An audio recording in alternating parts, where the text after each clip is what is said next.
treated worse than someone sentenced to death, as if I were a monster. Muko's spring waters. I've decided to confiscate Suarez's land. What I want the most right now in life is to get back together with you. If I don't talk to someone about it, I'm gonna go crazy, Beto. What, is it the separation thing again?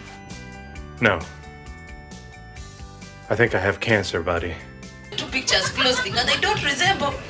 Then you look this side, you see the picture which has food down, there is copyright, new vision. Campus has banana, you've upgraded technology. You're not even eating downloaded food.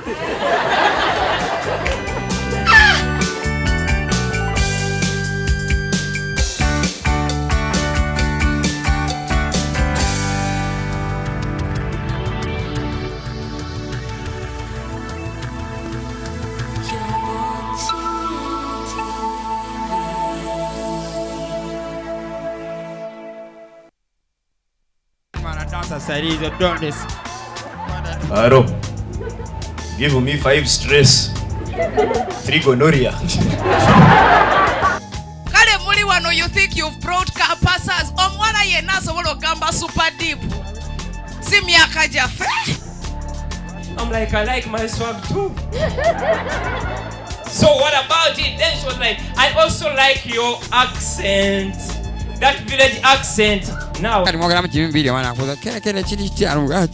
didn't sign for when you got political Tayaka no Mozanga Nakajawa? Katina Kamboza, why are you crying? I think I'm Big Mitch. Larry Hoover. Put that in Kiprochichi's accent. I think I'm Big Mitch. Larry Hoover.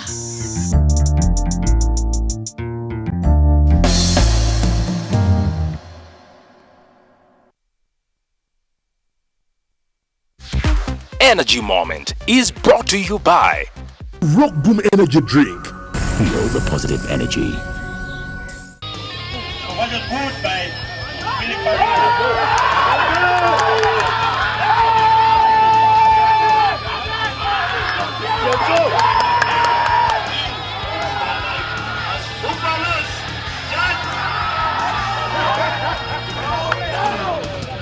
Feel extremely burnt out and all the energy is gone.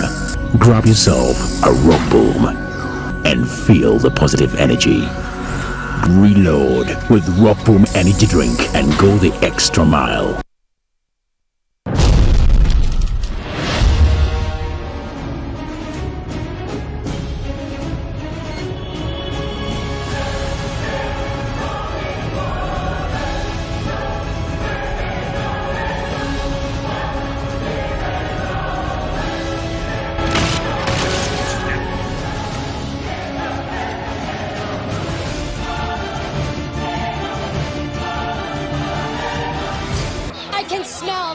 On your breath. Because I've been drinking.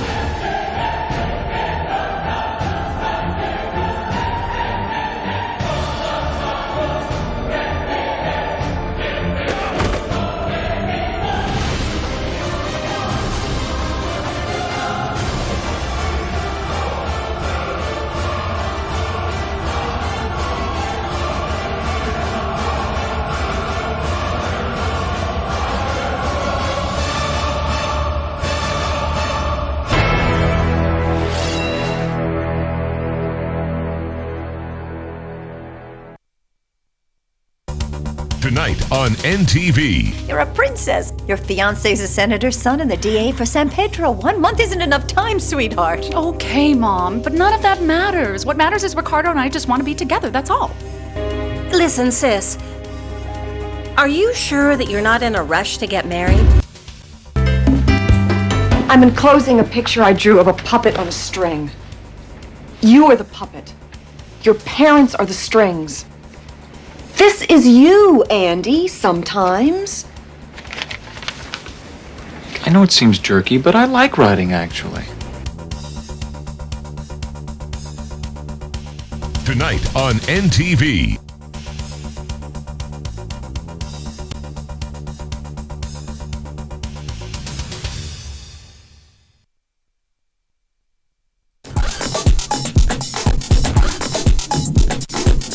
Street Life in association with We have fun time. Fun all the time.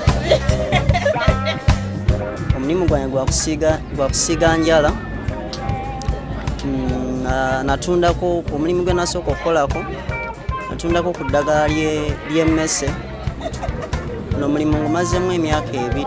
Wegamba mulimu ennaku weziba ennungi n'enkola, nfuna ssente, n'ensobola okubaako n'ebyenteekawo ebyenkulaakulanyiza nga nze omuvubuka. Obuzibu bwe nfunamu nti okuti ntambula nnyo ate oluusi embeera ng'ey'omusana ey'enkuba byonna kutulugunyizibwa bibaamu.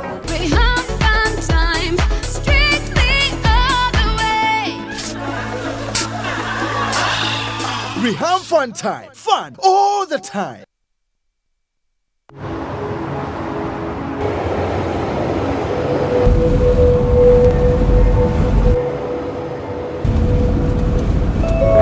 And the change of government won't stop a thing. I've run out of fingers counting the number of multinationals setting up here. What about the 3 companies that announced their plans to launch last week? I say they're shortly. Me, I'd be looking to sell. At what price? More. Much, much more.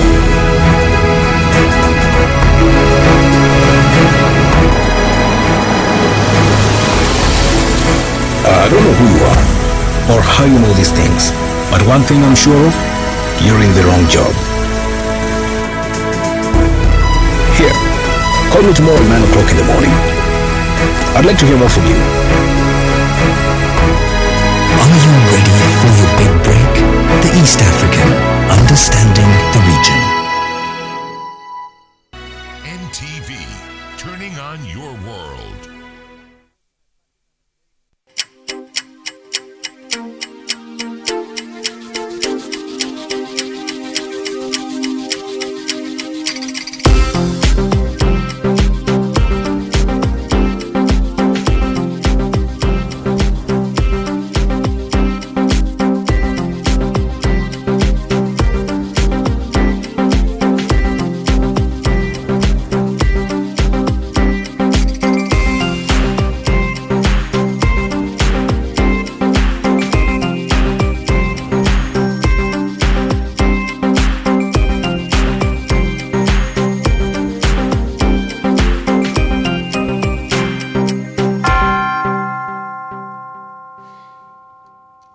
Hello and good afternoon. This is NTV. We bring you NTV at One live now. My name is Malcolm Sime. Let's start with the headlines. We're able to resolve on the issue of homosexuals. US President Barack Obama warns President Yoweri Museveni of consequences if he signs the anti-homosexuality bill into law. Muslim leaders in Busia district say the ADF rebels are recruiting youngsters in their ranks. The South African rescue workers have saved 11 people trapped in an abandoned gold mine near Johannesburg.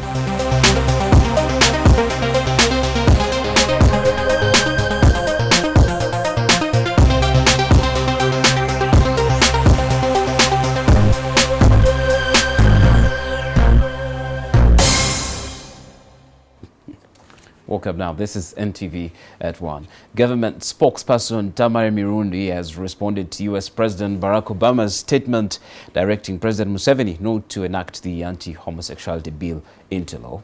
Mirundi asserts that Uganda's relationship was not built on homosexuality, and so this should not strain the dealings of the two countries. Last week, President Museveni, after receiving the scientific evidence he had called for, said that homosexuality is not inherent and agreed to make the bill law. The US president has warned that Uganda should avoid having a strenuous relationship with the US, which is one of Uganda's biggest aid givers, including in the fight against HIV. They talk about the right to assemble. Yes, the right to assemble is guaranteed, but to assemble in what category? To assemble means you come together to agitate for something good or valuable to society. You cannot assemble to talk about homosexuality when people don't even want to hear about it. So these are issues. The president cannot be intimidated. I'm going to sign the bill. If you want to get anything from the president, you negotiate with him.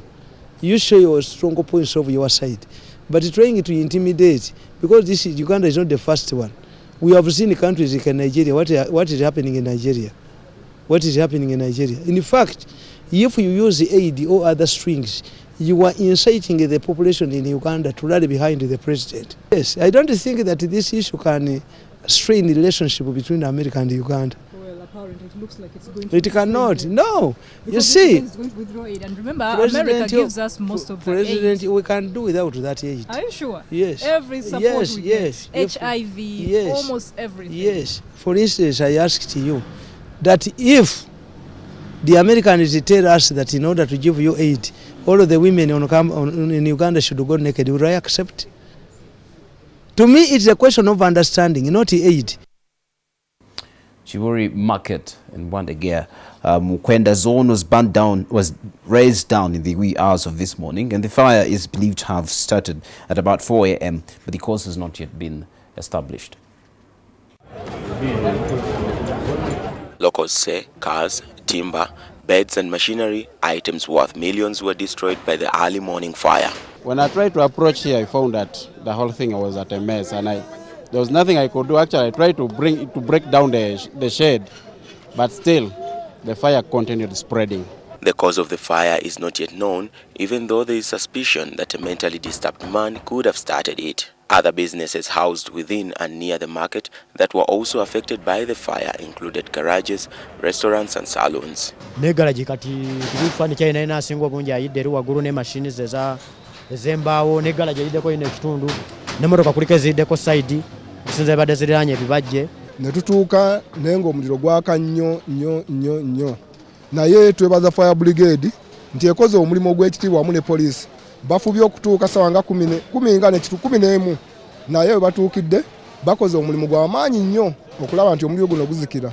The traders, many of whom started their businesses on loans from various banks, say now is the time for the government to help them. To any good wisher out there, please come towards our rescue. Since we are just a youth who are fighting for life.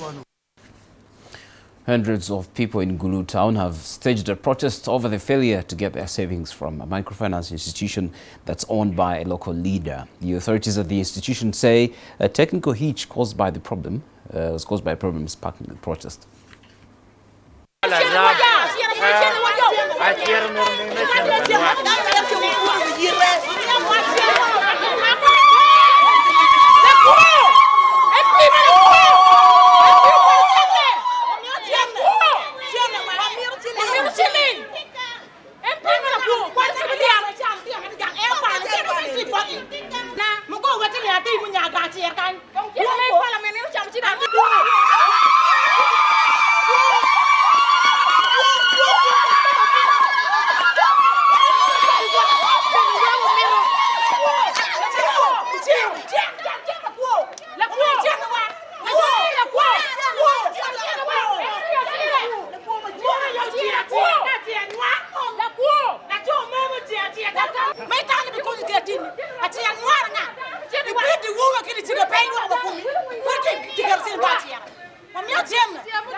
Our money.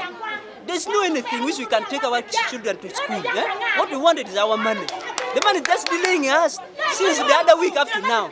Just keep on disappointing us like that. But what we wanted today is our money. That's our problems. Without the money, we cannot leave room for today. Without the money, our money, we can going to leave room for today. That's the only thing which we can tell you.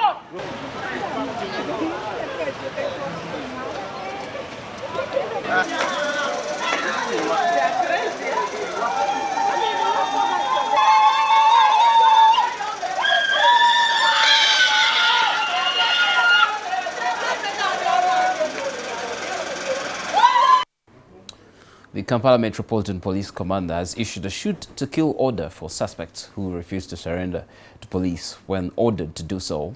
Andrew Kawesi's order comes 2 days after a group of assailants killed the officer in charge of Kajansi police station.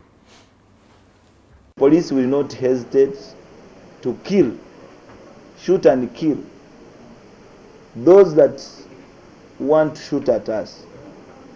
The police, when the police gives a warning shot and you don't stop or you don't surrender, they will shoot and kill because the law allows us to do that. I detained the DPC, the OC operations, the OCCID, and the officer who was in charge duties, 4 officers, senior officers, and the professional standard unit is investigating in details who did what, action or inaction on their side. A shoot-to-kill order from the police bosses. Now, members of the Muslim community in Busia district say the rebels of the Allied Democratic Forces are recruiting youth into their ranks. The revelation was made by a Muslim cleric during a meeting with an intelligence operative from the President's office. The Allied Democratic Forces have been operating from the Eastern Democratic Republic of Congo, where they have been carrying out sporadic attacks on civilians. One of the Muslim clerics in Busia district revealed that the leader of the Allied Democratic Forces rebel group, Jamil Mukulu, paid a visit to a mosque in their area and began preaching radical Islamic teachings. The teachings are said to have raised concern among the Muslim faithful, drawing a wedge between those for and against the messages. Kunkomerero, Jamiru yali asomesa bulungi ng'alina ebigambo ebiwooma. Nze wadde no baakolanga ebintu ebyo naye nga muli sinnabakumatira nti Jamiru muki, Jamiru mubi. Ne tutegeka wano abavuka bonna bwe yagenda nago ki, twalimu ne amiri w'e Busheni yali musirikale wa Amini n'agamba ne tudda wali emabega n'agamba nankava mu kkomera nga baŋŋamba nti ntendeka abantu ate kaakati ono omwana ali kwagala ate kuyingiza baana mu kintu kino ekyobuyeekera. Ne tuvaamu abantu nga 10 ne tugamba nti mwetegereze ebigambo by'omusajja oyo alabika tali ku busiraamu, alabika baatuma mutume kutisa baki basiraamu. The cleric says the ADF has begun recruiting youngsters from districts around eastern Uganda. The Muslim leaders belong to a local NGO called Uganda United Against Terrorism that sensitizes Muslims against radicalism. The UPDF's Major Francis Mugezi called on the clerics to help the government fight terrorism. Going around the Soga and local districts on the program of security mobilization and sensitization, specifically sensitizing people against ADF recruitment. Because from the analysis we have, this is where most of the ADF recruitment has taken place. I'm not saying it is only in these regions, but a big part of the ADF recruits come from this area, and those who have returned and those who have been intercepted going, a good part comes from this region. That is from these 2 regions, Busoga and Bukedi. That's why we are kind of disagreeing. This is NTV at 1. We're going to take a short break. When we come back, we continue with more stories for you.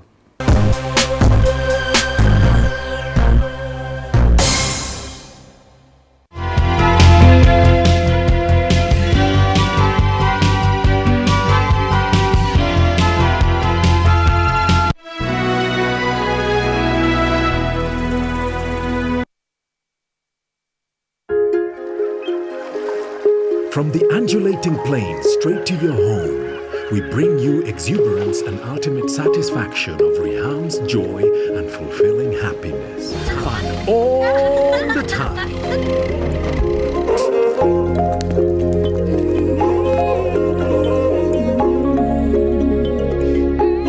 Some moments cannot be measured, while some things are priceless. But moments like these are truly engraved in our hearts.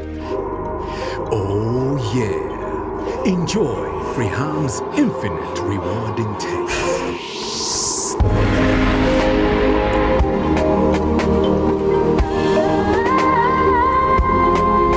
Reham. Home is where your heart is. Lie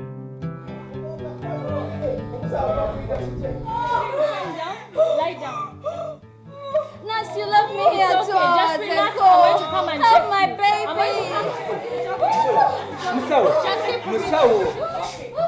Madam, don't stress the baby. Just relax. Do you have any? Nothing. Oh my God, this is my life every day. Can one midwife deliver 5 women at a go? This is a call on government to recruit more health workers, especially midwives, and ensure adequate staffing of health facilities. This message is brought to you by Uganda National Health Consumers Organization and Voices for Health Rights.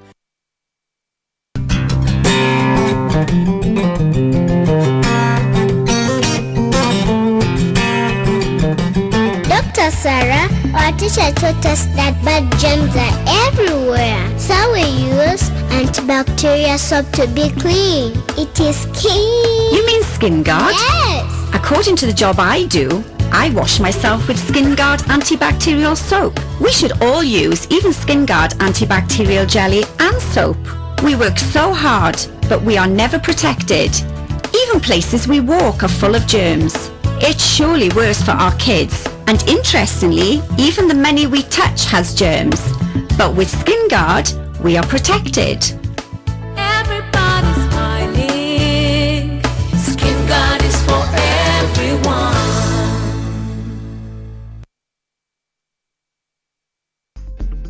Shell Gas has a wide retail network throughout the country. The gas is now available by our efficient distributors at an affordable price.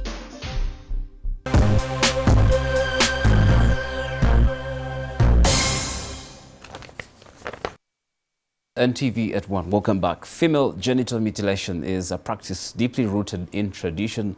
Now, while it is illegal in Uganda, it still persists in some communities. In Health Focus this afternoon, we visit some of the victims who are paying the price for this tradition. Health Focus is brought to you by Uganda National Health Consumers Organization, UNHCO.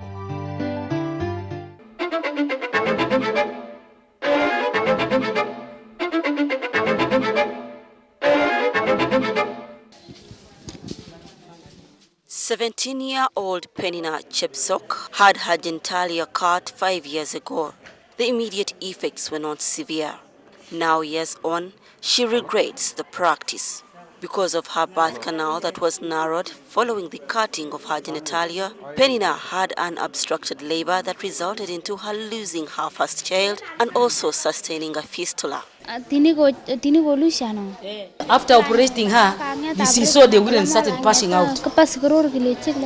I found her with 6 other women here at Mbale Referral Hospital where they had just undergone reconstructive surgery. Most of the patients they have worked on had given up on life because they had stayed with these complications for over 5 years. You know, when they came, they isolate themselves. They can't associate with others because of the smell.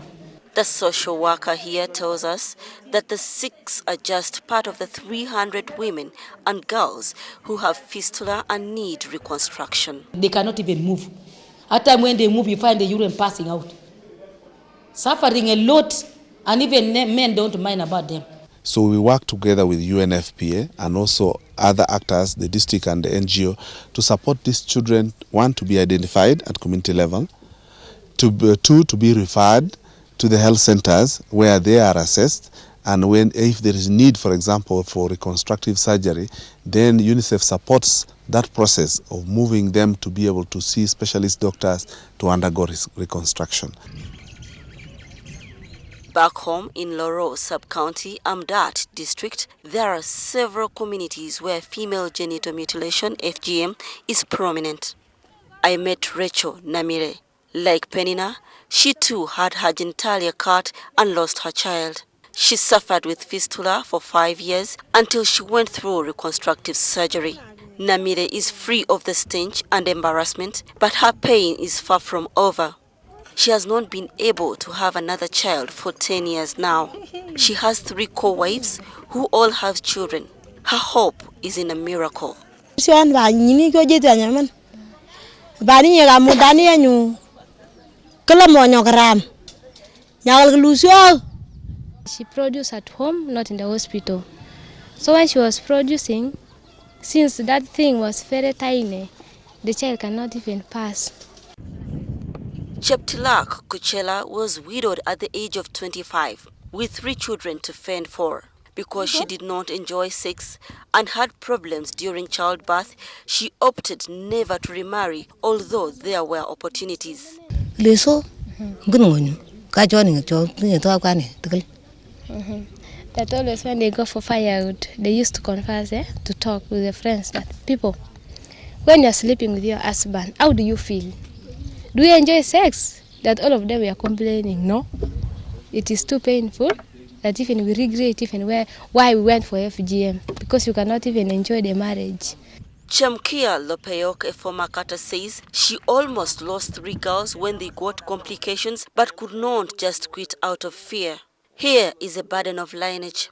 She comes from a clan and descendants of cutters.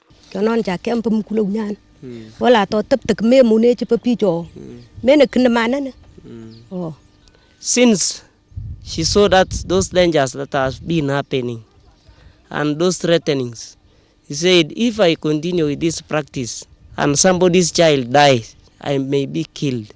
Another former cutter who was loved for her skills believes that there are many complications nowadays, partly because many of the cutters are amateurs. Now you find people when they have cut, their skills is not there. You find somebody cutting deep. A recent study published in the Lancet Medical Journal shows that women who have the most severe form of FGM will on average have 30% more cesarean sections compared with those whose genitalia has not been cut. Women affected by severe FGM are 70% more likely to suffer hemorrhage after birth. Long-lasting effects known from FGM include cysts, keloid scar formation, damage to the urethra resulting in urinary incontinence, painful sexual intercourse, fistula, prolonged and obstructed labor resulting in fetal death, and infertility, among others. UNICEF is going to strengthen the grandmother approach, whereby the elderly women and the elderly men interact with the young generation. As you know, in our culture, we listen to the elders, what the elders say, we actually take it up. By using the grandmother approach, we'll have lots of interaction, especially in those other hard-to-reach areas. Anyone convicted of the practice, which involves cutting off girls' genitalia, faces up to 10 years in jail or a life sentence if a victim dies. Rights groups have since 2010, when the practice was outlawed in the country, urged awareness campaigns to ensure the centuries-old practice stops. Irene Namialo, NTV.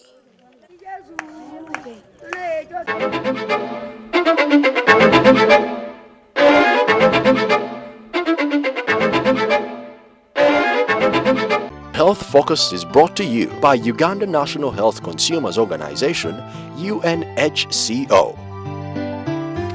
FGM, the dark side of the African tradition. Let's have a look at what's happening on the international scene. Ethiopian Airlines flight ET702 to Italy has been hijacked and forced to land. The hijacker was arrested by local police authorities, and the flight was forced to land at Geneva's international airport today. Police told reporters that the co-pilot took control of the plane when the pilot went to the washroom, locked the door, landed and left through a window on a rope. When he arrived in Geneva, he asked for asylum.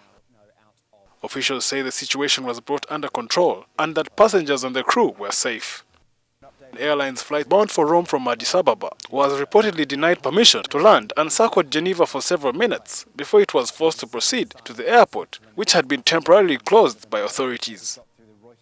Police escorted passengers one by one, their hands over their heads, from the taxied plane to waiting vehicles. In other news, rescue workers in South Africa say they have saved 11 miners trapped in an abandoned gold mine shaft east of Johannesburg. An emergency service spokesman is reported to have said that rescue operations had seized on the site and the mine had been handed over to the mine security. The miners have been taken into police custody, accused of mining illegally. Initial reports indicated that more than 200 miners were trapped further down a steep tunnel. Emergency personnel reported that those who came out were dehydrated but in good spirits.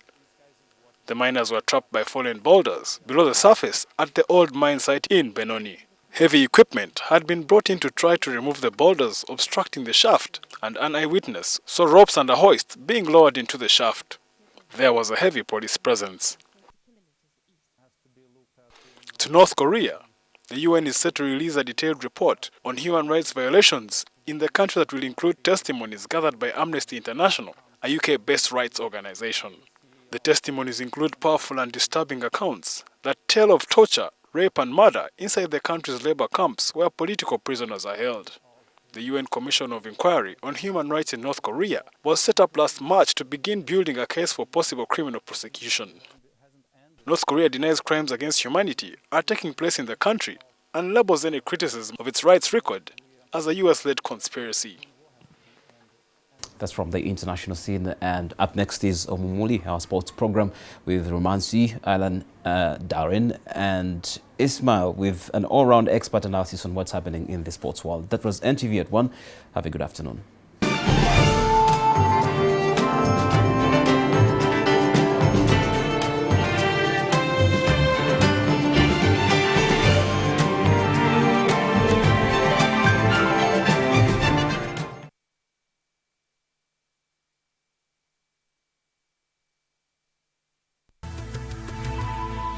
NTV, turning on your world.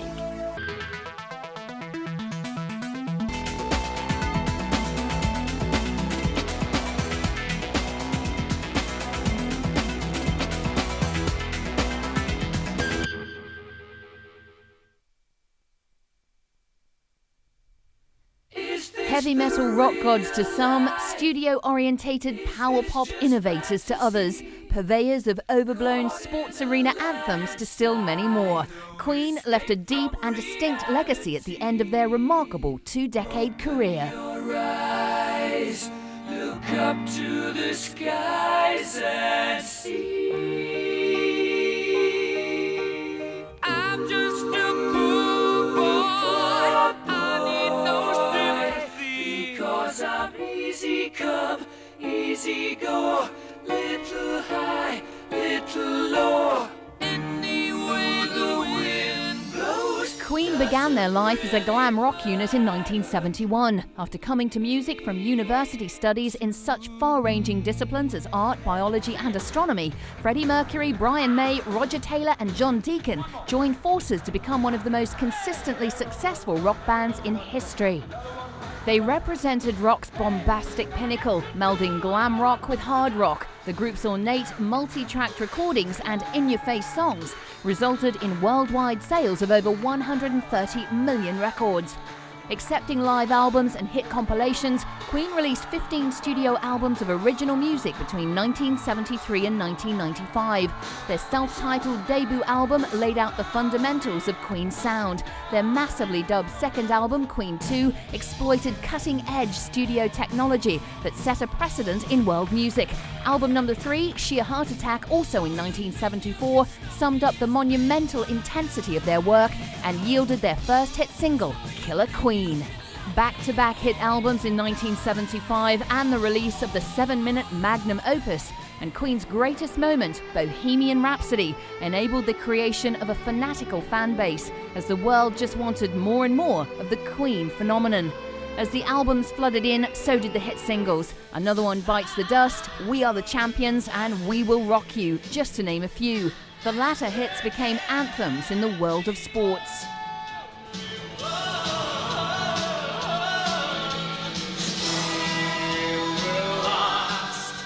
Now, their life's work has gone on to be a musical, and the band members have been inducted into the Songwriters Hall of Fame. It is my privilege to welcome John Deacon, Brian May, Roger Taylor, and the late Freddie Mercury, the members of Queen, to Songwriters Hall of Fame. Queen has truly become rock icons of world music.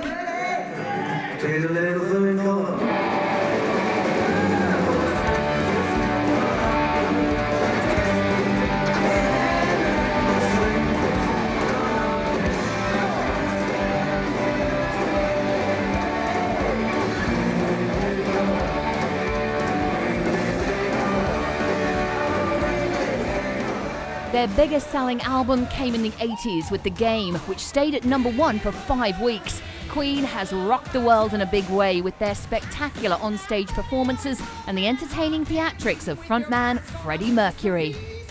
Clearly, Queen was a band born to play stadiums. In 1986, they played the 658th and final show, 13 years after their first show in 1973. We lost a loved one. Freddie was very dear to us and always will be.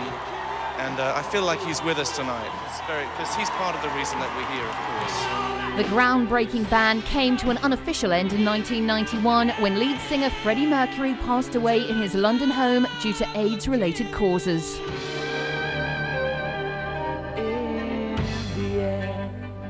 In his memory, the band released several more albums as well as taking on projects to raise funds for AIDS research. Queen will be forever remembered for their musical brilliance. They are truly deserving of their place in rock history.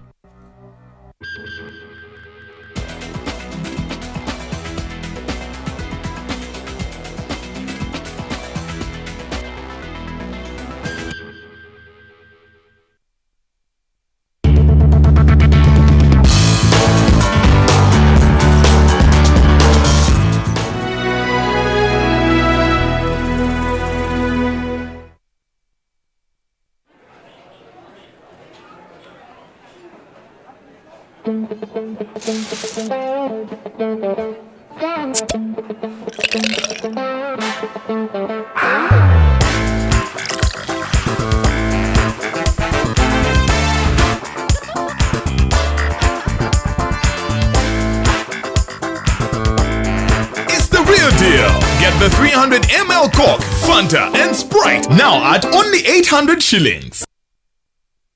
Today's highlight with New geisha with extracts from Mother Nature.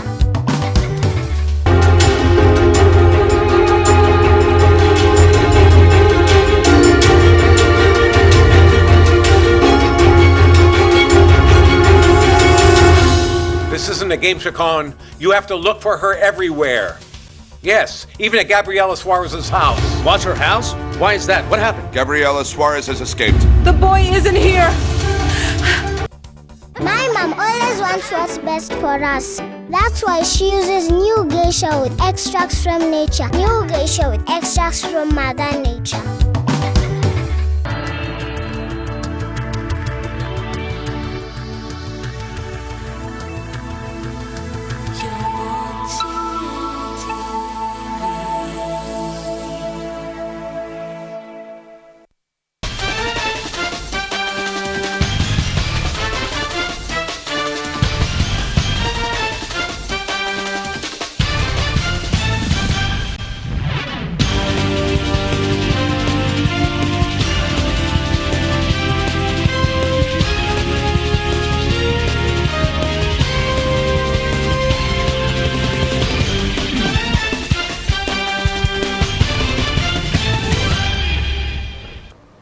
Mikwano gyaffe abali ku NTV tubalamusizaako nnyo. Program omuli gw'ebyemizannyo etuuse nze Rumansi David era nga ndina muganda wange Isima Daka Bakigongo ate era ne Darren Aran Cheyune nga tubakulisayo nnyo mu weekend. Twasemba okubeerako wano ku lunaku olwokutaano ya Valentine's Day naye ebikonde n'ensambagere byaliwo ku Valentine's Day wadde birabika ng'ebyemizannyo tetugenda byogerako bye byatuukako bwali buzibu tubasaasidde naye Isima yatukiikirira mu ogwo omukolo ajja bitubuuliramuko. Waliwo mukwano gwange yaŋŋambye nti Valentine's Day is about roses and losses. Oba yanyonyodde bulungi simanyi. Ndowooza tali wala nnyo naye mu mbeera y'obulamu ennaku zino eya ngiyita capitalism. Bwe bityo ebirina okuba naye bannaye mwenna mwebale kulaba program era omuli gw'emizannyo balaza paka olwokutaano baanirizaako. Sabiti empya nga bwe tubadde tubeera wiiki ebbiri esembeeyo mwebale kwagala nnyo bya mizannyo era musigalawo n'essaawa nnamba nga bwe tubadde tukola tugenda bibawa byonna. Okay, tuyanza nnyo Darren Isima era nga weekend weetyo bwetandise tujja kubasoose. Nja kulondayoko ku bigambo by'omu ku bazannyi ba cricket bensinga okwagala mu nsi yalinga captain Australia ayitibwa Ricky Ponting. Yagamba nti bwemba nga mugenzi okutambula okuzannyamuko n'eggwanga eddala omuzannyo ogusinga obukulu gwe muzannyo ogusooka ate bagenda ozannya cricket nga batambula omuzannyo ogwo ogusooka emirundi egisinga gubeera gwa warm up gubeera gwa kwegezaamu yagamba nti ogwo gwa mugaso nnyo okwenkana n'emizannyo gyonna gye mba mugenda okuvuganya guno ogwa warm up ogw'okwegezaamu bwe ntunamuko bwenkyo bulumu endowooza ku bigambo bya reporting nga ttiimu zigenza okutambula kinzijjukiza mu kino ku ttiimu ya Uganda nti ng'emabegakaawo ttiimu ya Uganda eya cricket yakamala okuzannya New Zealand gyetaakola bulungi ndowoozamuko nti mu mpaka zonna ttiimu yonna enevuganya okuwangula omuzannyo ogusooka kikulu nnyo ebyensuso bwe ntunamuko nti guno guyinza okuba nga si gwe gwasinze obubi nti Uganda teyasobodde kuwangula Kenya naye olumu bwe weewa omukisa bwoba ebigabega bitandika okugwa mu muzannyo ogusooka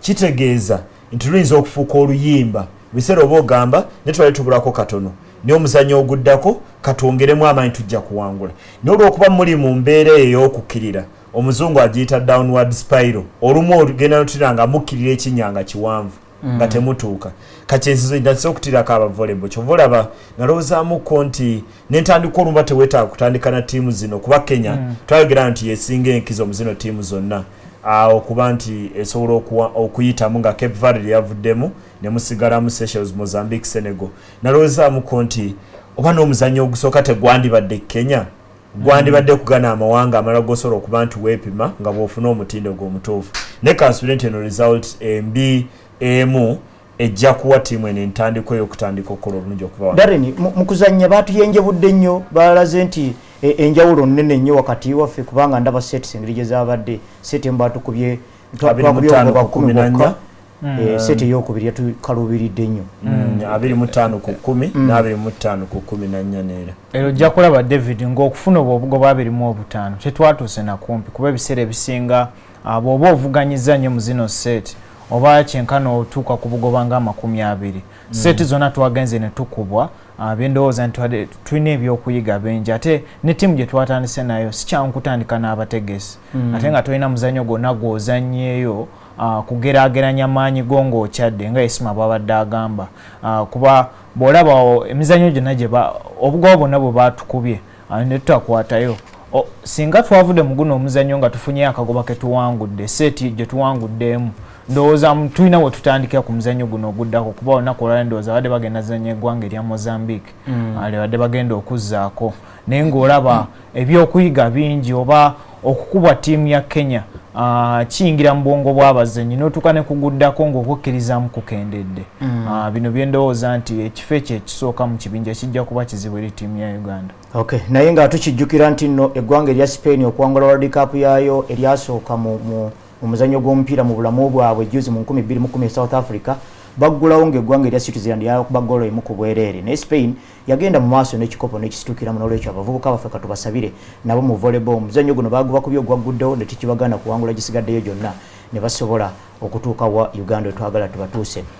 Mu mpaka eza Champions League ez'ekikopo ekya Africa ttiimu yaffe ya KCCA yawanduddemu ttiimu ya Elmerick newankubadde nga ku lunaku olw'omukaaga Elmerick yatukubira wakaggolo 2-1 naye waakiri KCCA yayiseemu era kyamaze okukakasibwa nti nno tugenda kuzanya Nkana Red Devils kuba Nkana Red Devils omusajja yamukubye omukono ng'eri wali awaayo ekitegeeza bye baayiseemu kati kijja kuba KCCA ne Nkana Red Devils. Isma ne Darren omupiira guno mwagula mutya ku lunaku olw'omukaaga era emikisa gya Uganda ne Nkana Red Devils mugiramu mutya?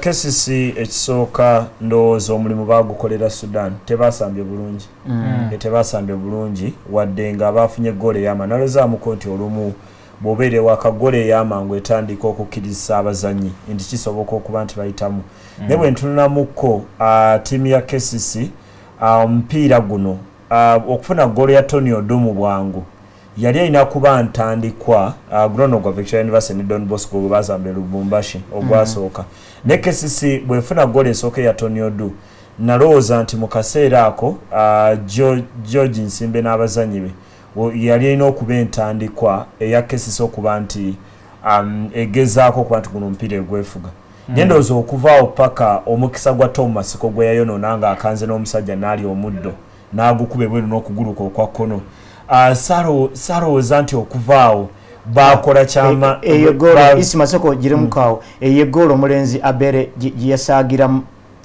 eyo Victoria University abatulaba ebifaananyi batwadde bya Victoria University omuvubuka mbere yali ayagala omupiira guno agushielding endowooza guyite mu goal kick omusajja n'agenda ndi ku mupiira gwa KCC guno tugenda guddako oluvannyuma Isimo badde okyagusa nti ndowooza konti n'emikisa tebagikozesa nti KCC yasambye bulungi oba olw'okuba abadde batuuse mu mbeera nti bamanye ekifo bayiseemu dda kyebagamba nti guno omupiira KCC yaguwangulira Sudan wano kumpi terina kye yakoze sirowooza nti yakoze bulungi baasambako eddakiika 15 oba 20 agasooka agaddako ensanvu gali eri KCC bagawa Elmerike ate bwe tulinamuko nti result yennyini Elmerike egenda newangula wano goals 2-1 naye enjalo wakati wa KCC ne Elmerike ku kisaawe olunaku olw'omukaaga ndozi yali goals nga 5-2 Elmerike yasamba bulungi naddala mu kino yakola emikisa naye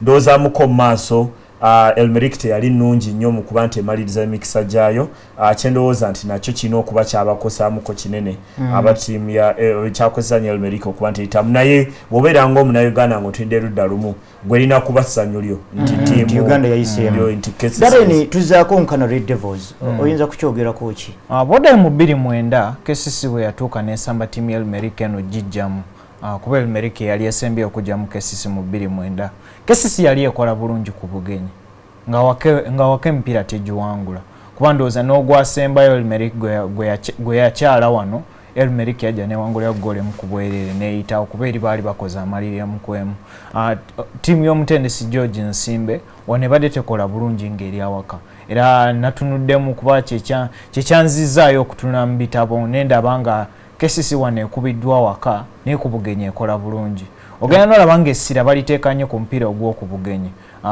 bwogerageranya oti Elmerike ne Bayelsa ndowooza yali ne Bayelsa ne ya Nigeria yajja yabajjamu goals 3-1 tebasambye mingi naye ndowoozamuko nti omupiira gwawo gusooka ekyomukisa omulungi nga buli ttiimu bwe yandyagadde guli ku bugenyi bagenda kukyala ekitwe mu Zambia gye bagenda ozannyira omupiira ogusooka kati olunaddawa bajja wano bakubira wano omupiira ogwokubiri ndowoozamuko nti Nsimba ajja kwagala okuvaayo ng'era tebamuteebyemu ajja kwagala okukola kye yakola ku Elmerike naye ekimu ku ebyo bw'olaba nga ttiimu ya Nkana Red Devils yakubye Mbabba ne goals 5-2 kikulaga nti ewaka erabika ebeera nzibu nnyo olw'okuba eteba goals nnyingi ndowooza era omukisa gwabwe gwakuva Zambia nga balina result gye basobola okujja ne bazimbirako sirowooza nti osobola okwesiga nnyo omanyi wali sirowooza nti osobola okwesiga nnyo omutindo ogwo ng'okyadde kuba emirundi singa teguba mu maanyi go naye Nsimba abadde bw'atyo kubanga era mu mulundi ogwasooka ng'atendeka KCC era ng'alabika akulumba ne ku bugenyi kyekikole Elmerike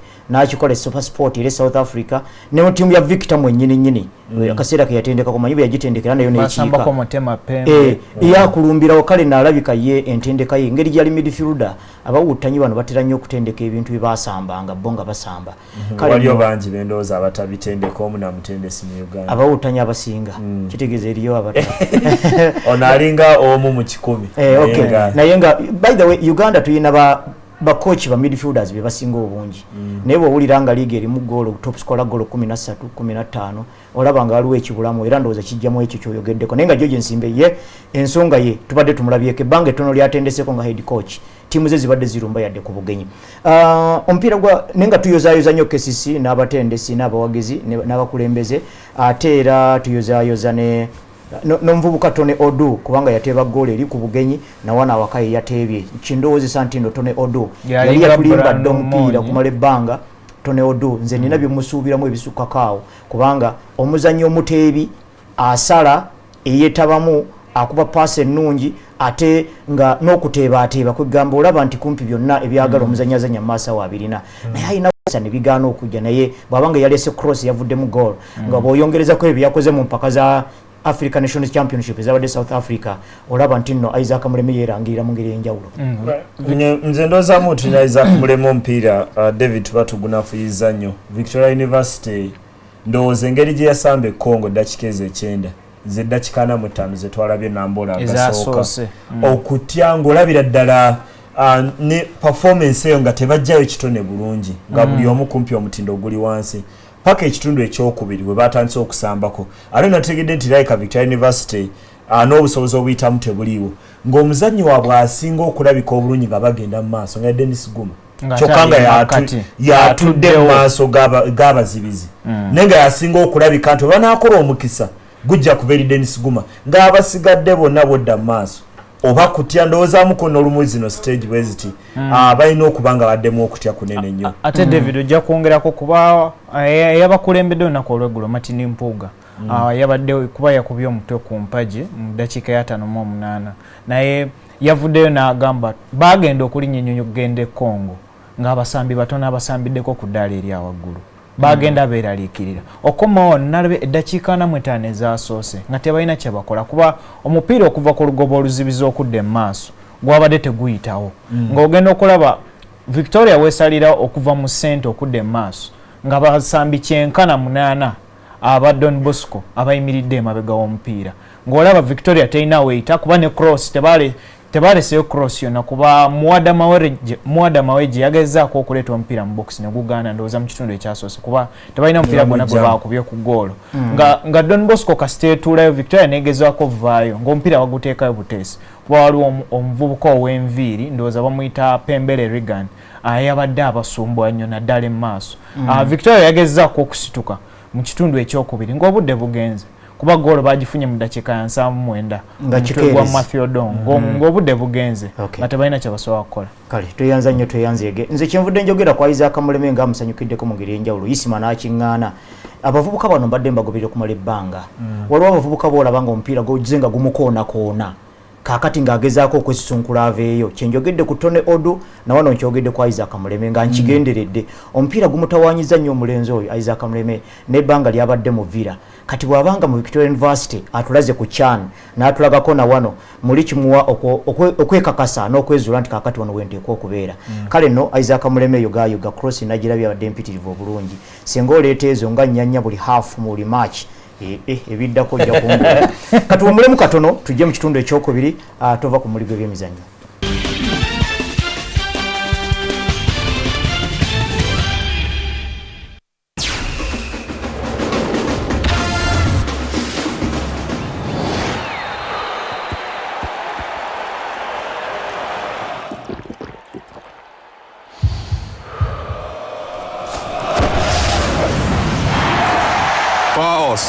Free your energy. Power Horse, the energy drink with the Black Stallion. Yes, I win a trip to Brazil. On the next episode of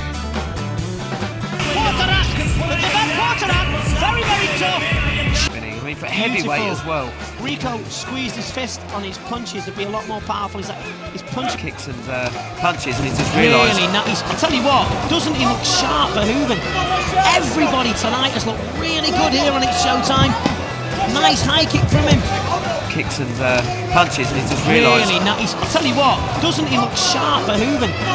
Everybody tonight has looked really.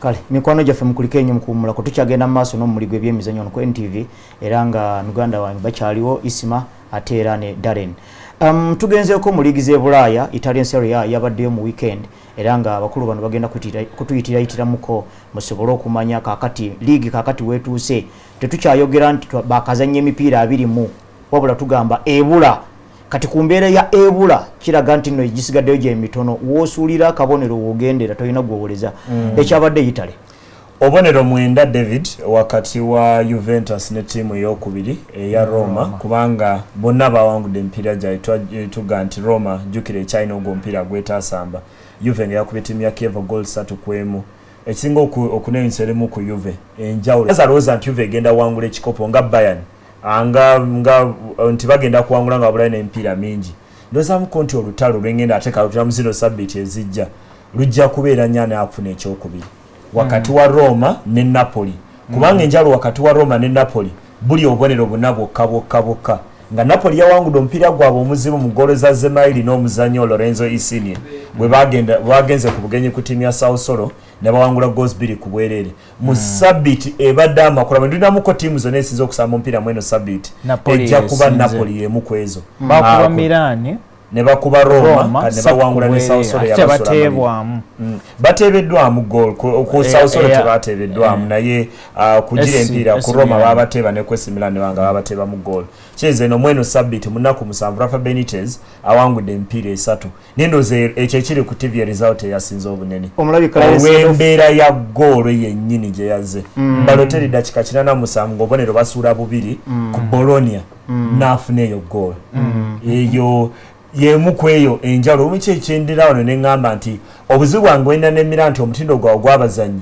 nti olumu bwe babeera mu mbeera enzibu onoonya golo Geneva oba ekyenjawulo gye kinaava nga Balotelli yekka nga yeyo enjawulo wakati wa Milan ekola draw ne Milan etwala obubonero obusatu kati bw'olaba ng'asobola okuba omupiira mu yaadi ezo n'abawangulira omupiira mu ddakiika 87 chikulaga nti omulimo gwa Sodofu gulaka kugenda kuumibwa Balotelli ate nekira mu Italy mpozi Ismandoza kyabosiza amaaso timu ya Catania yakubye timu ya Lazio nga Lazio egikyalidde 3-1 kuba gwe gwawadde omupiira gwe gwawadde basuula mipiira 6 ndowooza wansi w'oyo omutendesi omupya Eddie Ruger ng'olaba Lazio yasudde obubonero obulala 3 wetyo ndowooza Lazio season yaabwe ebadde ekya Balotelli okuwulira nti Arsene Wenger amwetaaga okiraba otya AC Milan eyinza okuta bw'abe mutadde Arsenal ye muzanyi gwe Arsenal bejja kwetaaga okusasula ssente nga ziyagula Mesut Ozil ekyo bw'oba ng'ozirowooza nti Arsenal ezina ejja mutwala anti njogera n'oyo atulaba ndowoozamuko nti alowooza nti Arsenal esobola omutwala lowooleza mu bukadde 45 bwa pound ndaba bungi siraba nga Arsenal egenda obusasula mu Balotelli oba bamugamba okususa mu 45 mwemu olumu ku ekyo kyagezaako naye nga Juventus ng'ekuba ttiimu ya Kiev ku luno baagiteemu Juve erina omuze ennaku zino balina ogiteebamuko ku goal weesanga tewangula mipiira 2-0 bwetyo ne ku sabbiiti eri emu ku ebyo endowooza ensonga lwaki Roma ekyali mu kino ekikopo kubanga sabbiiti eri ku Kiev Verona bagwa malirigo zaali 2-2 kati kweno ku ttiimu ya Kiev baba no mabega basanga busanzi kale naye basigala olw'okuba omutindo gw'abazannyi baabwe n'okuba nti squad yaabwe neneko okusinga ttiimu za Italy zonna basobola okyusa ne basigala abamanyi sabbiiti etwalugera ku Carlos Tevez ng'atebe goals 2 tebamwetaaze nakuba nti asembererako akatimba naye nga Claudio Marchisio ku luno yateebye Marchisio mweno season takubye nnyo omupiira olw'obuvune obuvune badde mutawaanya kumpi n'ekifo kye mu ttiimu etandika ne kigenda nga yeetaaga ova katebe naye wajja Marchisio ogwo omupiira ogumu agenda gukuwangulira Lorente yabaddewo nga y'omu kwabo ne Tevez abatebe kumpi season yonna Andre Pirlo akakasayo goal 5 season wali bano ba Fabio Quagliarella alinayo goals ze nga 6 bwogera n'ogattiriza bwoti bwotungene wali ono namba 2 wabajja nnyo macho Liechtenstein naye ateeba goals kati ogenda okwesanga nga bw'ogaziyamuko ku ttiimu yaabwe ojja kwesanga balina abazannyi nga 6 abasobola okuweza goal 5 mu season kati wobeera naawe bwe batyo kiba kyangu nnyo ndowooza nze okuwangula ekikopo kyonna naddala ekya league tiimu ya Juventus tuyanze Isima ne Darren ekitegeeza abanene bonna eyitale bonna bawangudde ejaawe ne Inter Milan nayo yawangudde ne AC Milan ewangula eno omupiira gwa Inter Milan gwe yasoose okuwangula ng'ekyadde kuva omwezi gwa November kuva November yatundako akatundu era akyali kyemabuza nga Isima bwalangiridde Juventus kuwangula ekikopo ky'omwaka guno kirabika ne PSG Bufalansa nayo wejjokuba ekyabadde Bufalansa kyabadde kitya ku lunaku olwokutaano ttiimu ya PSG yakuba Valenciennes goal 3 ku bwereere Ezekiel Lavez yaliko kwaba abateeba Zlatan Ibrahimovic ngate Lavez oyo wiiki ewedde yafiirwako kojjaawe mu Argentina eyo Ezekiel Lavez yateeba Ibrahimovic n'ateeba endala eyokusatu yali akyeteeba ekitegeeza Monaco yagenze okukyalira ttiimu ya Bastia nga bagisinga obubonero 8 naye bagenze ne bawangulira omuzannyo goolo 2 ku bwereere omuvubuka enzaalwa ya Colombia James Rodriguez yatebye goal ez'ebbiri bamugula no sente nyingi okuva mu ttiimu ya Porto bukadde nga 3 pound obukadenga asatu mbutano bwa pound yo James Rodriguez nenge njawule chali bonero butano bokka ndoza mu konti butano bulimba nnyo bulimba mu kwekifana kubanga PSG gwesambye mumona ko simanyirwa ache chali nawo bwetyo kubegenze nesuro obonero musabiti zotakiza ne olumu kwechate ne PSG chekola njukira nyo mpira go bagwa amaline team ya Jazz yo sabiti sinyinye mabega wale mpira joloza anti PSG jagende kube golo 5 gole mu bweti ne bateba yemo bane gubalema ne gugwa 0-0 ebintu etyo ndoza loroblo lumu lwagezaako okukyusa kimulemye okuuma timu ey'omutindo bw'asulako kati kaŋŋambe kwomu Zlatan ne Cavani ebisera bino Cavani mulwadde kati bwesanga bw'asulako omu omutindo gwa timu gutera okukka kati ate abadde n'obuzibu nti bano ba Javier Pastore ba Lucas Moura balavedzi kati zino sabiti akuba nenizo okumala ate sabiti eziddako nga nnya nga lavedzi tetumwogerako guno ndoza kwa Monaco Monaco bawangudde ku bugenyi omulabyo munene oyo Ranieri oyo ababugumiriza naye Abramovich yamanyi yetabugumira ebyo naye bawangudde omupiira gwabwe ku bugenyi gol 2 kubwere era Babatovu ya ena kiyakozeewo nedda James Rodriguez goal zombie okay French League 1 nayo bwete weyimiridde n'omunene omulala Lyon naye yawangudde gol 3 kwemwe kuba Jasio ate kujjako abaliko abanene nga Mase bagudde maliri emwemu ye munene timu ya Saint-Etienne waka enzo marako season ngekubiddwamu omupiira gumu season iyo naye mu ku timu zemmanyi ezisinga okukola obulungi waka mu Bulaaya yonna timu ya Saint-Etienne yalino timu y'amaanyi myaka giringa zino ziliyo tezinaba kujja era ndoza yakazi okuwangula liigi y'eggwanga erya France emirundi emingi mirundi 8 timu ya Saint-Etienne yo mpira gyabwe gyewaka era kasiro giraba omanya awe waka omupiira ezo sura mugumu season yonna nga tugenzeko Germany nayo ndowooza obuwanguzi obulungi eri Borussia Dortmund badde erudde okuwangulayo babadde bakikankaniramu bakubye entwanyi Frankfurt golo nnya ku bwerere naye golo eyabadde eyokunandooza yasinze nze okunyumira ng'omuntu eyateebeddwa Logic muvubuka oyo amupya yabadde yakawangwalamu Bundesliga seconds 14 tachi ye yasoose yavudde na ku bench najja nakuba gole yokuna sirwa kuba ntino yabayambye okufuna obonero obusatu wadde babufunye dda mu gole 3 ku bwerere naye olowooza ntino inako essanyu erinjawulo lyofunirako muvubuka oyo yandoza emu kwekitwogeddeko noza ku tiimu nyingi Borussia Dortmund omutindo gwa gugudde nnyo olw'abazibizi ne Vince Botic nawamu ne Martinez obutakuba mpira amenyo season ate Blaszkowski n'agenda n'alwala ate ng'abakyali awo Marco Reus naye n'agenda n'afuna ki obuvune n'aba ng'avuddemu ne weesanga nti kumpi ogolo zaabwe zonna badde bayimiddewo nnyo ku Robert Lewandowski ne Pierre-Emerick Aubameyang kati okufunayoko omuzannyo omulala yenna ow'enjawulo atalimu abo ababiri okujja n'abafunira gol nga ne Ike Gundogan kupisenene agimazeeko ng'ali kukayinza n'okumaliriza ng'alina ku mudaala kubanga Sonny yonna takubye olw'obuvune weesanze nga ne Rishaini yeetaaza okusaba empiira mingi nnyo mu makati g'ekisawe nga talina bazannyi bala naye result ennene nnyo ku ttiimu ya Borussia Dortmund era omuvubuka yoyo no David gobadde oyogerako ng'ayingira bw'atyo era nakyazisa okunsanyula nti ndowooza yakitegedde nti ensonga lwaki asamba omupiira guno lwakuba Jurgen Klopp amukkiririzaamu olabira ddala awareness nti nno ye muli kugamba abeeramu ne anticipation era kyeyateebeddeko goal nti nno omupiira babadde bagukubye goalkeeper n'aguwandagala awo nga yali awo najja n'aguzaamu goal tekigitwalira seconds okujaguzaako yadduse no wamutendesi yagamba we bali ku neesiga nkusasudde obanja simanyi ko David Bola mwogo omupiira gwe bawangudde ndowooza guno omupiira gwa kusatu nga Dortmund ewangula nagwo omuddiringano kuba kibayamba nnyo mweno season ebadde ey'ekibogwe mwalimu ne German Cup wakati mu week ate bwolaba ndowooza bateebe kati goal 9 mu mipiira ebiri egisembeyo mu league Dortmund yetumanya ya Jurgen Klopp naye kirabika nti janakoma okuwalampa ajja kusanga ekyamazima mu mbeera nga Premier League league esinga okulabwa n'okuwagira mu nsi nadde ndaba guno omupiira ekimu ekyasiza okunsanyula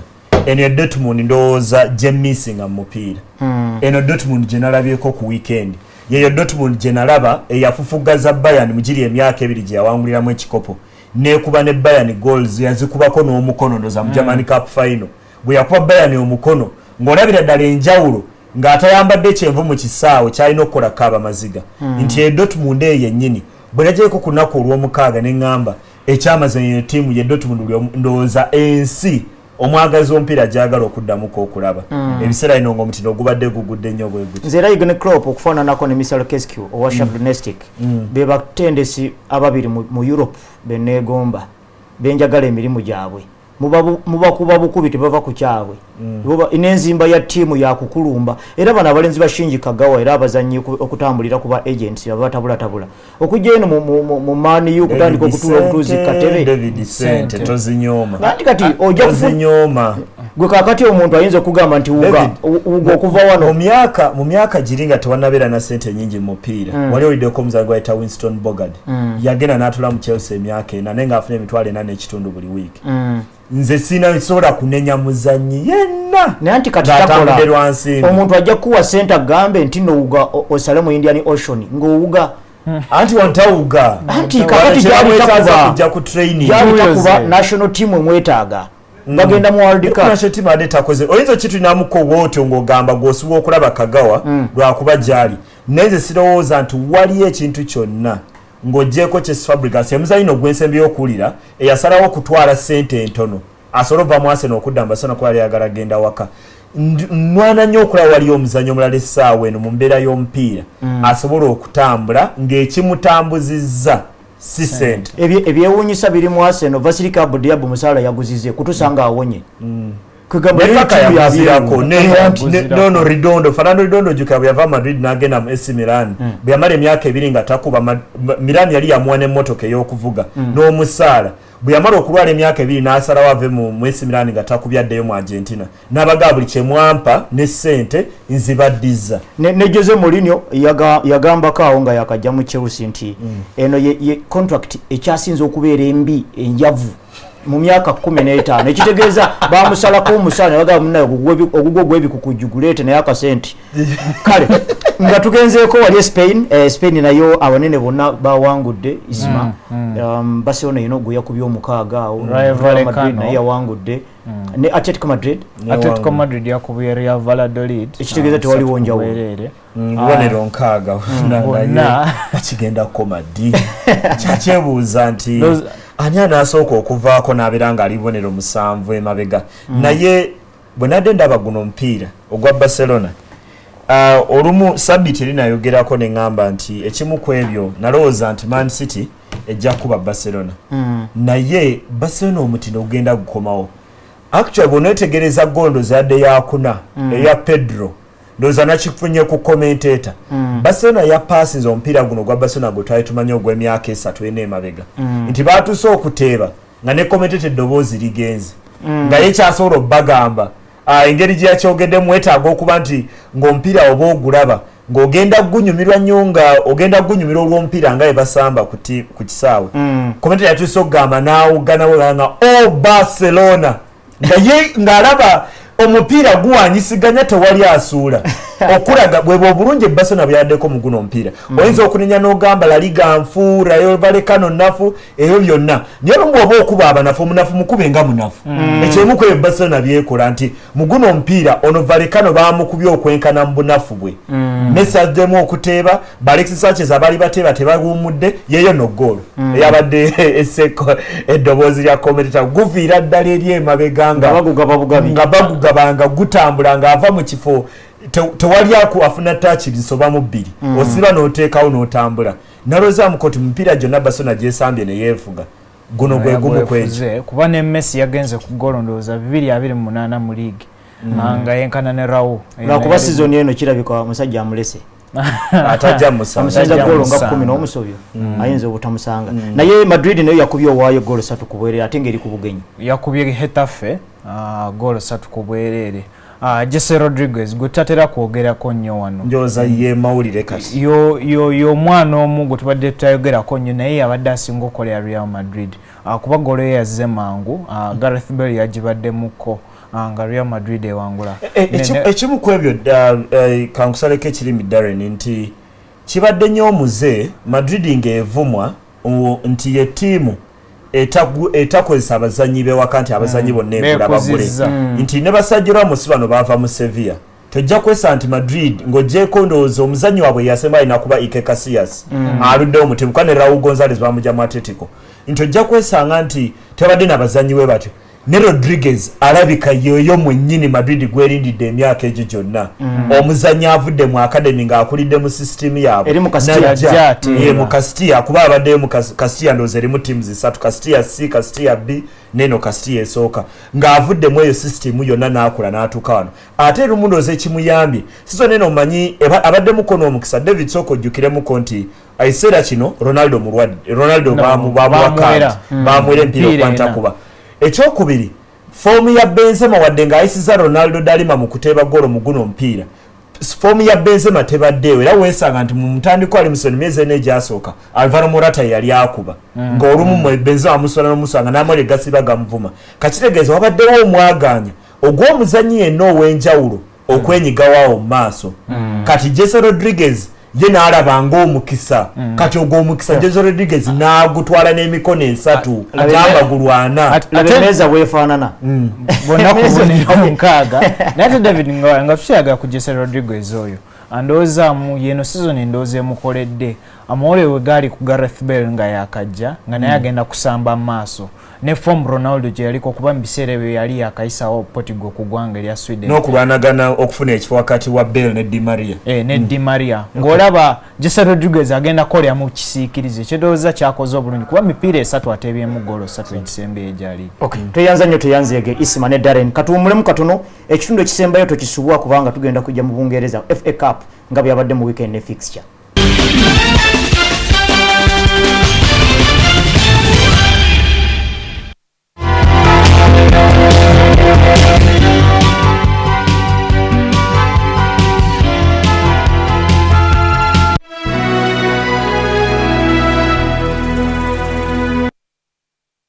On the next episode of La Patrona. What are you going to do for the mine to become ours? As the mayor of San Pedro del Oro, and given the amount of sulfur of El Chamuco's spring waters, I've decided to confiscate Suarez's land.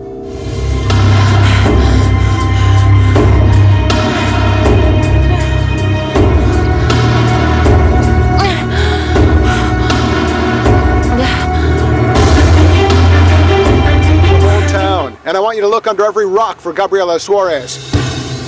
I want her dead or alive. You got it? Watch her house? Why is that? What happened? Gabriela Suarez has escaped. The boy isn't here. What do you mean he isn't here? La Patrona.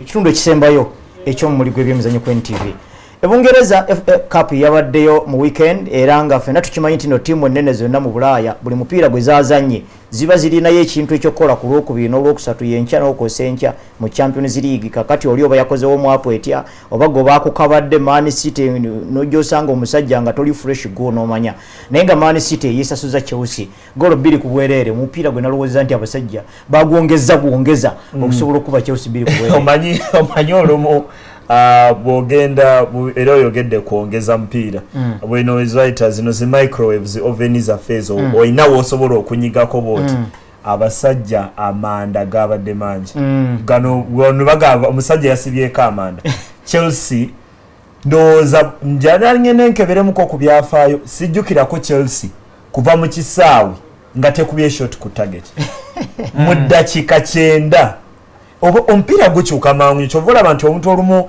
ayinza okugamba nga ajja okwogera ku Lwokusana ddala kwa Bayern ne ttiimu ya Arsenal nti omuntu ayinza okulowooza nti omupiira nga oli bwe kyali bwe kijja okuba naye David eno ttiimu yemu eya Chelsea yagenda kuwano ku Etihad mu nnaku nga 12 ezaayita nga tenakuddayo ku Lwomukaaga n'esamba Man City bulungi neremesa Man City newangula n'omupiira golemu ku bwereere kumpi ne Man City nevayo nga terina kyekoze naye ate ku luno olw'okumanya gukyuka mangu nga Chelsea yesigaza kumpi abazanyi baabwe abatandika nga Man City ekyusizaamuko netamuko ne Balescott abatakuba ba Javi Garcia nejja omupiira negwefugira ddala ng'olwa ddala omukisa gwa Chelsea okubeera mu kisaawe gwakuba nti batukuba nnyingi kubanga gwabadde ludda lumu nga gwesulise ng'ono nze okusooka n'adendooza ba ku TV gye nabadde ndabirako ye yeewunzise omupiira gudda sayidi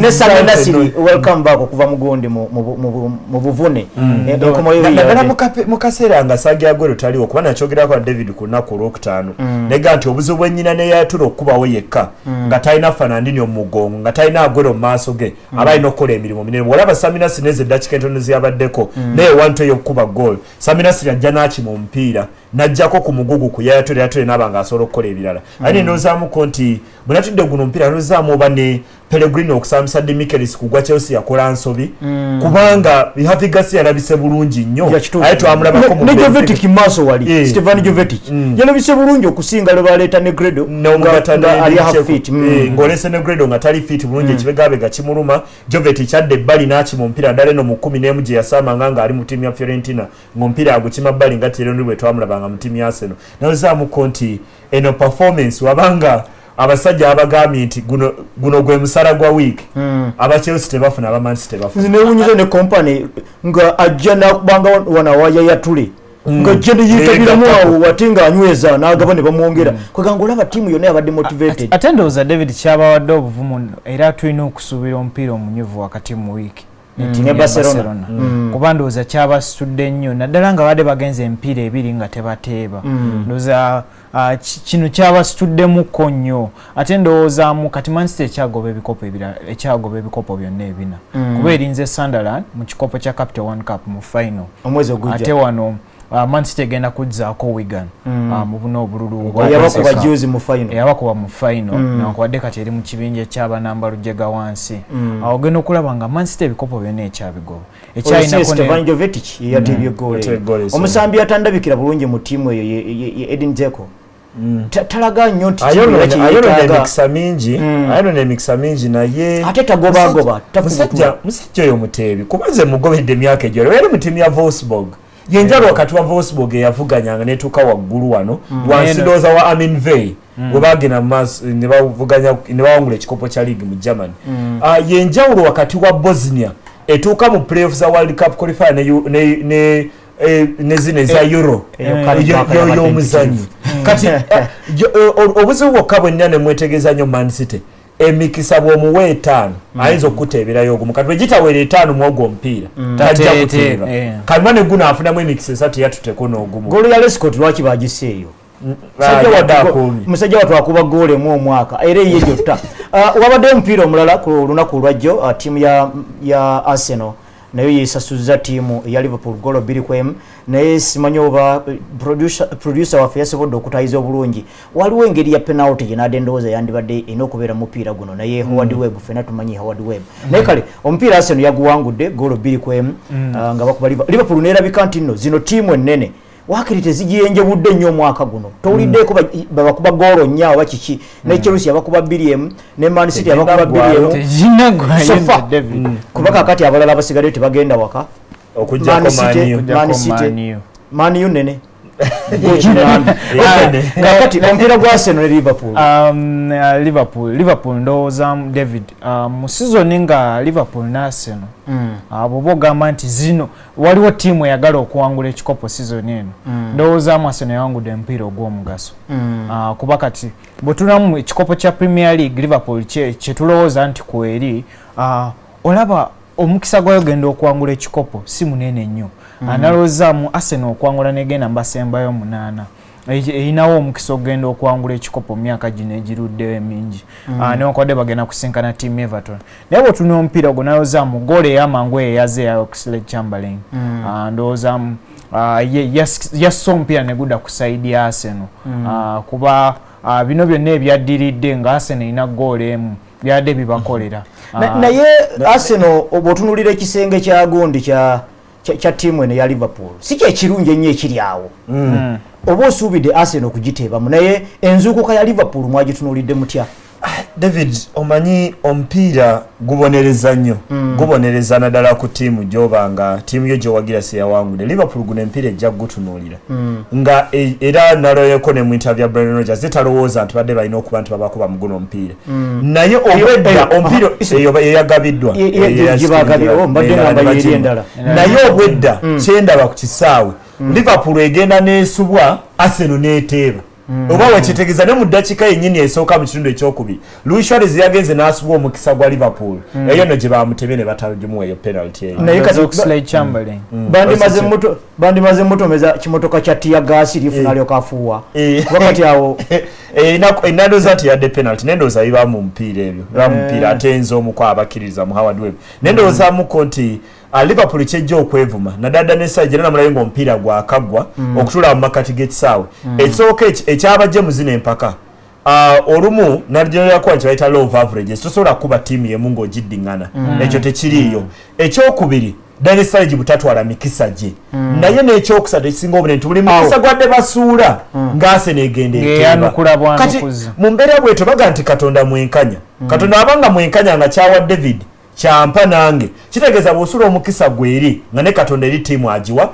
nga Chamberlain ateeba nga mumusu bweri nga Podolski ateeba ng'onaasubwa nga bali bateeba endala bwetyo kugamba omupiira yabadde kumya omupiira gwatambudde bwe gutyo nga Liverpool ye kyekolerye ekyokusubwa ng'Arsenal bwebonereza nendoza result enene nnyo eya Arsenal mu sabbiiti ebadde enzibu nga Liverpool yabakuba 5 ne bagwa n'amaliri 0-0 aga Man U ng'okyaza Bayern mu Champions League result enene ate n'ekyokulala ndowooza Arsene Wenger kyajjoteramu kye baakoze obulungi nga basudde omupiira balabise bulungiko okusinga mbiri ebiseera ebirala in fact Arsenal ndowooza ekintu ekyo yakitandika ku mupiira gwa Man U nga balabika baclosinga down bajja ne bakunyigiriza mu bwangu nga basudde omupiira ekitabadde mu Arsenal eno mu maaso bwe basuula omupiira bakwata mu mbinabina balekera Matthew Flamini abuukira abantu oluusi ne pamekiza omanyi bw'okyogeddeko nti bakwata mu mbinabina edda Ashirikolo ng'akyakubira Arsenal omanyi Ashirikolo omu ku abazannyi agamba abateerya ntama bw'obanga osambye bubi kyangu nnyo okujja mu dressing room omupiira gwedde n'aga David era ogwatukubiza bagamba nno Paulo Salinga akyakwata ye tanyega oluyingira mu dressing room yamuteebeza gwakuba panchi wano pa omanyira kati Ashirikolo biseera by'eddambu yagenda n'ayombesaako tyeno jjukira oli Thierry Henry yabeeranga top scorer wa Arsenal buli season yagenda n'amugamba naye omanyi musajja gwe buli lw'osula omupiira todda feno tugoba abasajja gwe Thierry Henry osudde oyimiridde naye nga mu kaseera ako yakyogerera ndowooza Henry yali asinga obunene mu Arsenal nga tewali ayinza mwogerako kabi ye top scorer buli season yenjalo wakati wa Arsenal empiira egigwa 0-0 n'egigwemu 0 yenjalo buli kimu ndowooza ekimu ku ebyo ndowoozamu bino okubanga Arsene Wenger oba yakyekoledde oba muzannyo wano bakosere ne Pameta Saka wali abazannyi baasa ddala Ateta n'omuzannyi Matthew Flamini nga bonna bakomawo okujja nti bayamba ttiimu kyendowooza nti yabadde njawulo nnene nnyo okuba nti kiyamba ttiimu ya Arsenal okuyitamu kubanga omaze okuba goozi 5 ku ekitegeeza 5 ku emu kitegeeza obuzibu tebuli mu maaso bubadde mu bbaaka kati weetaagamuko performance ng'eno gye baafunye okuba nti nno Arsenal egenda mpira gwa Bayern tiimu emuuka esinga okuteeba mu Bulaaya ng'ekimanyi tusobola osambwe tuti Flamini waali Ateta bwayimirira wano Kieran Gibbs wakola kino Bakary Nyamuloza ajja kudda ku kisaawe ne ndowooza buli omu ajja genda mpira agamba kino kisoboka ekyokuba nti tusobola okuvuganya ku tiimu ya Bayern Munich Arsenal ezaako Everton abaakubye ttiimu ya Swansea gono gwe mupiira gwa Everton ne Swansea naye Arsenal okuwangula obulungi bwetyo nga quarter final ng'ewulikika ng'eri ewala singa yagizenge yabadde short weekend ya match nga mnana weekend ya match nga mnana awoligi zonna ziba tezikubye kona nga ne mu round of 16 ya Champions League tutegedde ebivuddemu awo kiba kitegeeza empira gyeyongedde eri tiimu ya Arsenal gije twatunuulira nga mulimu tiimu ya Everton ino omutendesi Roberto Martinez yawangula ekikopo kino ne tiimu ya Wigan season ewedde byendowooza nti golo ya Traore wagirabye eyo ne golo yasoose golo yasoose n'eyokusatu ya penalty ya Leighton Baines yebadde golo yadde esooka mu mwaka omulamba ku kisale kya Goodison Park naye geno olaba nga ebintu omwami Gary Monk byakola ku tiimu eya Swansea olaba byasiba bye bikutuka nga yakajja kuba yawangula omupiira oli sabbiiti eri tosobola mu nze ndowooza toyinza kukozesa kigambo ekyo kubanga yakajja ate yawangula omupiira guli ogwasooka ndowoozaamuko nti guno gwadde muzibu Everton emu ku ttiimu ezisinza okubeeza amaanyi ewaka asinza munenya ky'amaanyi naye olowoozaamuko nti olumu buli ttiimu ebagiteeba ggoolo ennyingi wabeerayo omutendesi kyatakoze mu kusengeka ttiimu engeri gy'erina okuba nti eyimirira yemuko byayinza okuba nga yekyusizaamu abasambi 8 ku basambi olunaku olw'eggulu ate nga nze njija kimuwamuko eti kubanga ekyamazima Swansea emikisa gyabwe egy'okuwangula FA Cup mitono nnyo obuzibu buli wali kusigala mu liigi kuba ku lwokuna tujja kujjano nga Swansea egenda kukyaza Napoli bw'obeera mutendesi wa Swansea ng'oli bamugoola kuba nti ttiimu yali ekkirira bagenda gisalako bw'obeera galimu nko olina okukeera n'okola mu economics n'okola priorities n'oga opportunity cost mu economics n'oga tugenda kukola kino kanutiramuko Swansea bw'akuba wali kakyati kagamba ekisinga obukulu kusigala mu Premier League bino ebirala bye ndowooza mu lisiti y'ebyobukulu tebiri namu okuvuganya mu Europa League n'okuwangula FA Cup ndowooza tebirimu wadde kale bwakiramuko bw'atyo ndowooza ajja kuba ng'atunidde ogwo obudde butuweddeko FA Cup Arsenal ne Man City ani anaakitwala ekyomukisa omulungi babaawudde ndowoozaamuko nti Man City eyina enkizo nnene olaba ekyusa ttiimu nekuba 2-0 ng'ekyusiza bangi bwe batyo ezo gaana Arsenal yakyusizza niyo omutindo gwono ng'akyusiza ne ttiimu nga bataddeyo buli omu esooka noza Man City ina enkizo nnene kale neyanza nnyo neyanzeke mwe balinyo balida Isima bwe balinyo balida Darren ba producer baffe bonna bakola ku mirimu ababawo ebifaananyi ababawo amaloboozi bakola makeup nabakibona bantumye okubalaba Zero Masi David tuliziganye enkya ku Champions League ne tukayuza tujja kumuzza mujja kukiwulira mbeere bulungi era mweraba.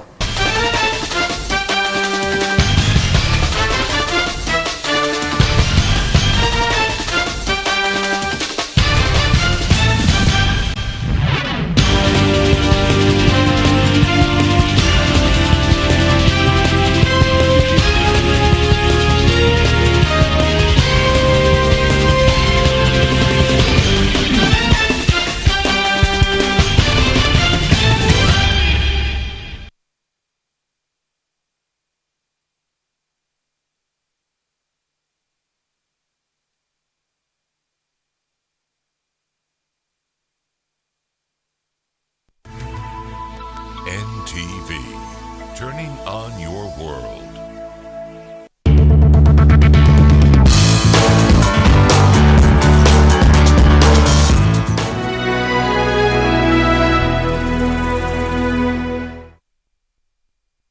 Ever wondered how much Roycom Choosy Mix you need to make the most delicious stew? It's simple. Just add 1 full tablespoon to every stew. At last, the perfect stew. All you need is 1 tablespoon for 1 perfect stew. On the next episode of Rational Hearts. I'm going to marry your daughter. I don't want to have any bad blood between us, but I'll never forget about all the things you told me. I'll treat you well, you'll treat me well, and we'll leave it at that. Carol, I miss you so very much, and what I want the most right now in life is to get back together with you. If I don't talk to someone about it, I'm gonna go crazy, Beto. What, is it the separation thing again? No. A Rational Heart.